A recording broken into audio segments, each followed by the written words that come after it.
Hello everyone, welcome to Edutap. I am Tanushree. तो students, जैसा कि हम सब लोग जानते हैं कि हमारा नबार्ड ग्रेड ए फेज़ 2 का जो एग्ज़ाम है वो 25 ऑफ जनवरी को है। स्टूडेंट्स, जो भी हमने नबार्ड का पैटर्न अभी तक देखा है, तो फेज़ 2 के अंदर जो ऑब्जेक्टिव का पार्ट है वो आप ऑलरेडी टैकल कर सकते हो, क्योंकि वो आपने फेज़ 1 में भी किया है। लेकिन इस वक्त जो सबसे बड़ी एलिफेंट इन द रूम है वो है कि डिस्क्रिप्टिव पेपर को हम किस तरीके से मैनेज करें, डिस्क्रिप्टिव पेपर के अंदर किस तरीके से हम अपने स्कोर्स को बूस्ट अप करें। तो स्टूडेंट्स, आज के इस वीडियो के अंदर हम देखेंगे कि डिस्क्रिप्टिव पेपर की इंपॉर्टेंस क्या है, और दूसरी चीज की ऐसे कौन से 5 हैक्स हैं, कौन से ऐसे 5 टिप्स हैं जिनको यूज करके आप अपने डिस्क्रिप्टिव पेपर के जो स्कोर्स हैं उनको बहुत अच्छा बूस्ट कर सकते हैं। On that note, let us begin. But before I start that, students, I want to tell you that currently to celebrate the new year, we are running a flat 77% off on all our NABARD grade A courses. You can use the code New Year 77. This offer, it is valid till 3rd of January. So if you are really interested in enrolling the EduTap's courses, this is a great opportunity to do so. On that note, let us begin. But one more thing here, students, if you are preparing for your phase 2 exam, then previous year questions, the decoded syllabus, all of this is of great importance for your from your exam perspective. And for this purpose, we have created this guidebook, and the link to download this has been given in the description box below. You can download it for free from there. On that note, let us begin. So students, first of all, अगर मैं importance की बात करती हूँ, तो देखिए, जो हमारी final merit list है वो बनती है out of 250 marks. अब इन 250 marks के अंदर से जो 200 मार्क्स है वो हमारे फेज 2 से डिराइव किए जाते हैं। And out of these 200 marks also जो 150 मार्क्स है वो हमारे सीधा डिस्क्रिप्टिव को हैं। 100 मार्क्स डिस्क्रिप्टिव इंग्लिश के पेपर को, और 100 मार्क्स जो ईएसआई एंड एआरडी का डिस्क्रिप्टिव पेपर है उसको डिवोटेड हैं, right. So this 150 marks out of that entire 250 marks shows us कि डिस्क्रिप्टिव पेपर जो है उसकी कितनी ज्यादा वेटेज है, उस पेपर के अंदर अच्छा स्कोर करना कितना ज्यादा इंपॉर्टेंट है, राइट। दिस विल इंश्योर कि आप फाइनल मेरिट लिस्ट को भी क्लियर करें। फेज 2 तो आपका क्लियर होगा ही होगा, साथ के साथ आपकी जो इंटरव्यू पे डिपेंडेंस है वो काफी ज्यादा कम हो जाएगी, and this will help you in getting to the merit list, right. So ये बहुत ही ज्यादा इंपॉर्टेंट पार्ट है डिस्क्रिप्टिव हमारे पूरे नबार्ड ग्रेड ए एग्जामिनेशन का। और अगर आप फेज 2 2025 के अंदर लिख रहे हो तो आपके लिए तो ये अटमोस्ट इंपॉर्टेंट चीज है। On that note, let us discuss कि ऐसे कौन से 5 तरीके हैं, ऐसे कौन से 5 हैक्स हैं जिनको यूज करके आप अपनी डिस्क्रिप्टिव राइटिंग को एक बहुत अच्छा बूस्ट दे सकते हो। तो स्टूडेंट्स, सबसे पहला यहाँ पर जो हैक है वो बताने से पहले मैं बताती हूँ कि स्टूडेंट्स को इस वक्त सबसे ज्यादा प्रॉब्लम क्या हो रही है। एक जो मेजर प्रॉब्लम है वो है कि मैम हमारा पेपर टाइम से कंप्लीट नहीं हो रहा है, we are not able to write good answers. तो स्टूडेंट्स, इसके अंदर ना दो चीजें होती हैं। एक होती है टाइपिंग स्पीड, कि आपकी टाइपिंग स्पीड बहुत ज्यादा स्लो है और इसकी वजह से आपको टाइम लग रहा है। तो ये चीज तो प्रैक्टिस के साथ इंप्रूव हो सकती है, लेकिन इसका एक और मेजर रीजन है जो हम अक्सर ओवरलुक कर देते हैं, and that is how much time are you wasting because of the thinking.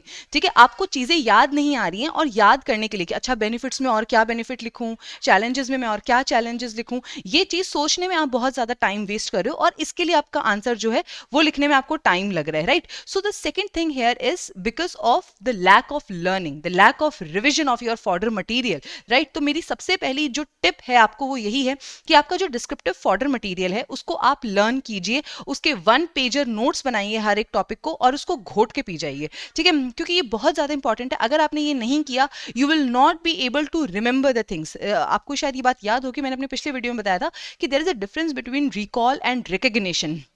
Objective part के अंदर आंसर आपके सामने होता है, आप चीजों को रिकॉग्नाइज कर सकते हो, लेकिन जो हमारा फेज 2 है, there you have to recall the things. और एक जो आपका टाइम वेस्ट होने की या आपका पेपर टाइम से ना कंप्लीट हो पाने की जो सबसे बड़ी वजह है वो है रिकॉल कर पाने में जो आप टाइम वेस्ट कर रहे हो, ठीक है। Typing speed 30 to 40 words per minute की हमें चाहिए होती है, and trust me from my own experience I am telling you कि 30 टू 40 वर्ड्स पर मिनट कोई बहुत बड़ी चीज नहीं होती है। अगर आप डेली 3 से 4 आंसर्स की राइटिंग भी कर रहे हो तो ये स्पीड आपकी आ जाएगी। मेजर जो प्रॉब्लम होती है वो होती है रिकॉल की वजह से, आपको चीजें याद नहीं है और याद करने में आप वेस्ट कर रहे हो अपना time. So if you really want to boost up your score, तो पेपर टाइम से कंप्लीट करने के लिए, पेपर को अच्छा लिखने के लिए जो सबसे पहली चीज आपने करनी है वो है डिस्क्रिप्टिव फॉर्डर मटेरियल को याद करो। आपकी चीजें टिप्स पर याद होनी चाहिए, तभी आप एक अच्छा आंसर लिख पाओगे। जो दूसरा हैक यहाँ पर है वो है कि अगेन यहाँ पर स्टूडेंट्स को लगता है कि मैम हम लोग जब आंसर लिखना शुरू करते हैं ना, तो तब तो हमारे दिमाग में पॉइंट्स होते हैं, बट लिखते लिखते हम बीच में पॉइंट्स भूल जाते हैं और हमारा आंसर जो है थोड़ा इनकम्प्लीट सा रह जाता है, ठीक है।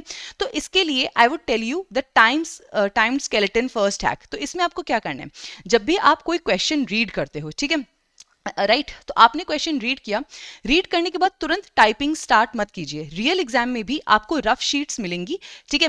इस रफ शीट के ऊपर पहले एक स्केलेटन बना लो कि आप पेपर के अंदर क्या क्या लिखने वाले हो, ठीक है। सो सपोज फाइनेंशियल इंक्लूजन के ऊपर कोई क्वेश्चन आया तो आपके दिमाग में फर्स्ट चीज आई कि okay I know the definition of financial inclusion, I right that. मुझे किसी रिपोर्ट का याद है या मुझे कोई रिसेंटली कोई मिनिस्ट्री की कोई रिपोर्ट याद है जिसके अंदर फाइनेंशियल इंक्लूजन का एक डेटा गिवन था, या कोई हमारा टारगेट है गवर्नमेंट का जो कि मुझे पता है, तो आई वुड राइट दैट, ठीक है। जो भी आपके आंसर का कंटेक्स्ट है, क्वेश्चन का जो कंटेक्स्ट है, उसके बेसिस पे जो भी डेटा आपके दिमाग में आ रहा है वो लिख लोगे। तो आपने जो ये स्केलेटन बनाना है ना, इसके अंदर आप ऐसे लिख दोगे डेफिनेशन, रिपोर्ट में से कोई भी आपकी नीति आयोग की रिपोर्ट है तो आप नीति लिख के और उसके आगे लिख दोगे कि इतना हमारा परसेंटेज हमें इन फाइनेंशियल इंक्लूजन अचीव करना है या टारगेट है या हमने किया है, what ever report it is, ठीक है। उसके बाद में सपोज यहाँ पे चैलेंजेस पूछे तो चैलेंजेस के अंदर आपके जो 5 पॉइंट्स हैं आप उनको क्विकली यहाँ पर वन वन पॉइंट्स में लिख दो। ये इसलिए करना है ताकि आप जब अपना रियल आंसर टाइप कर रहे होगे तब आपको अगेन वहां पर सोचने में टाइम वेस्ट नहीं करना होगा। You will just look at the paper और आपको पता है कि मेरा अगला पॉइंट क्या होगा, मेरा अगला पॉइंट क्या होगा। So again this will reduce massively incomplete answers and the time that you are wasting in thinking, in recalling the things कि यार आगे क्या लिखना है, आगे क्या लिखना है, आगे क्या लिखना है। तो इस चीज को बचने के लिए आप ये टाइम्ड स्केलेटन फर्स्ट हैक जरूर यूज करिए। अपना आंसर सीधा टाइप करने की बजाय पहले उसका एक रफ स्केच या उसका एक रफ स्केलेटन पहले तैयार कर लीजिए, and that has to be very short. एक एक वर्ड के अंदर आप जल्दी से लिख लो ताकि जब आप लिख रहे हो तो आप भूल ना जाओ कि अच्छा मुझे ये लिखना था या मुझे ये वाला पॉइंट लिखना था, राइट। अदरवाइज जब हम एक 600 वर्ड का आंसर टाइप कर रहे होते हैं, इन बिटवीन हमारे दिमाग से चीजें स्किप हो जाती हैं, that is very normal and very obvious thing to happen, ठीक है। बट उस चीज से बचने के लिए you can use this hack, ठीक है। उसके बाद में थर्ड थिंग जो आपको करनी है दैट इज कि अगर आपके पास इस वक्त टाइम है, आपका फॉर्डर मटेरियल पूरा रेडी है, आपने चीजों को रिवाइज कर लिया है, then what you can do is you can build a ready to deploy intro plus conclusion bank. अब ये क्या है, देखिए हर एक टॉपिक के रिगार्डिंग ना आप एक स्टैंडर्ड इंट्रोडक्शन तैयार कर लो कि सपोज अगर सॉइल कंजर्वेशन से कोई क्वेश्चन आता है तो मैं उसमें डेफिनेशन में ये लिखूंगी सॉइल एंड कंजर्वेशन की मेरे पास ये रिपोर्ट है तो मैं ये वाला डेटा कंक्लूड करूंगी और इसके कंक्लूजन के अंदर वे फॉरवर्ड में मुझे ये वाले पॉइंट्स लिखने हैं। तो हर एक टॉपिक के लिए आप अपना इंट्रोडक्शन और कंक्लूजन जो है वो आप रेडी रखिए। Again this will save you a lot of time in the exam कि आपको सोचना नहीं पड़ रहा कि अच्छा इसका इंट्रोडक्शन और अच्छा कैसे हो सकता था या कंक्लूजन और अच्छा कैसे हो सकता था, because introduction is like your first impression to the question, ठीक है। जो भी आप अपना फर्स्ट इंट्रोडक्शन दे रहे हो एग्जामिनर को वो अपने इंट्रोडक्शन के थ्रू दोगे। सो अगर वो इंट्रोडक्शन आप अभी तसल्ली से बैठ के बहुत अच्छा सा तैयार कर लेते हो हर एक टॉपिक के लिए, so that can give you a great advantage in the real examination. So you can build a ready to deploy intro and conclusion bank. So again this is the third hack that you can use to really give a boost up to your descriptive writing. उसके बाद में fourth is the invisible NABARD bias. अब ये नबार्ड बायस क्या होता है, देखो आप नबार्ड का एग्जाम लिख रहे हो, you are going to become a future NABARD officer, और अगर आप प्रीवियस ईयर क्वेश्चंस को भी देखोगे तो वहां पर जो क्वेश्चंस हैं वो कहीं ना कहीं हमारे एग्रीकल्चर से रिलेटेड, रूरल डेवलपमेंट से रिलेटेड, रूरल क्रेडिट से रिलेटेड या फाइनेंशियल इंक्लूजन से रिलेटेड, कोऑपरेटिव सोसाइटीज से रिलेटेड, इस तरीके के प्रीवियस ईयर क्वेश्चन हमसे पूछे गए। तो स्टूडेंट्स इन क्वेश्चंस के बेसिस के ऊपर अगर इन क्वेश्चंस के आंसर्स में आप कहीं ना कहीं अगर आप नबार्ड को एक नबार्ड का अगर आप एक रेफरेंस दे सकें, ठीक है, अगर आप नबार्ड के किसी प्रोजेक्ट के बारे में बात कर सकें, नबार्ड के किसी फंड, किसी फंक्शन के बारे में बात कर सकें, so that will give examiner a hint that you are aware of the NABARD examination, you are aware of the NABARD as an organisation, right. So इससे भी आपको एक थोड़ा सा पुश मिलेगा। देखो स्टूडेंट्स, डिस्क्रिप्टिव राइटिंग की तैयारी हर एक बच्चा बहुत अच्छी कर रहा होगा, ठीक है, सबने अपने आंसर्स लिखे होंगे और ऑलमोस्ट हर किसी को सारी बातें पता ही होती हैं। तो यहाँ पर ये जो 5 हैक्स है ना, इनसे ऐसा नहीं है कि आपका आंसर एकदम पूरा चेंज हो जाएगा, ठीक है, लेकिन ये छोटी छोटी चीजें हैं जो शायद आपको आपके कंपटीशन के ऊपर एज दिला सकें, ठीक है। And that is why I am telling you this कि आप अपने हर आंसर में या हर एक पॉइंट के अंदर कहीं पे भी नबार्ड का हिंट जरूर डालते रहिए, ठीक है। That will give the examiner a hint कि हाँ ठीक है, इसको नबार्ड की अवेयरनेस है, फंक्शंस की अवेयरनेस है, फंड्स की अवेयरनेस है। So again that will make your answer look more better and more impressive. So this is again one hack that you can use.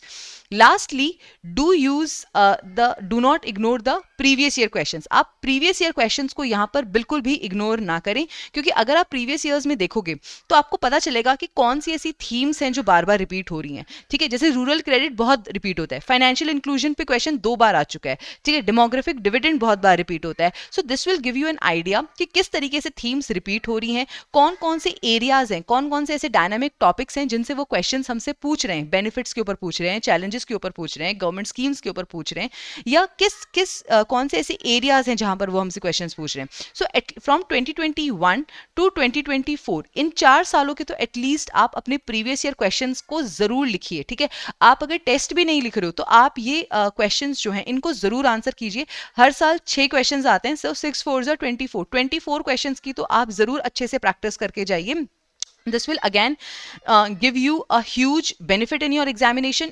आपको समझ आएगा कि जो एग्जामिनर है, जिसने क्वेश्चन फ्रेम किया है, वो किस तरीके से सोचता है. तो आप अपनी पढ़ाई को, अपने डिस्क्रिप्टिव फॉर्डर मटेरियल को अकॉर्डिंगली क्यूरेट कर पाएंगे. Right, so the last hack is that do not ignore the previous year questions, you should definitely follow them. So students, ये वो 5 हैक्स थे जिनको यूज करके आप एक थोड़ा सा एज ले सकते हो अपनी डिस्क्रिप्टिव राइटिंग के अंदर. You can shine out better as compare to your competition. Right, on that note students, I am going to end this video now, and if you are interested then you can visit our website edutap.in. Here we have dedicated courses for the NABARD 2025 phase 2 examination.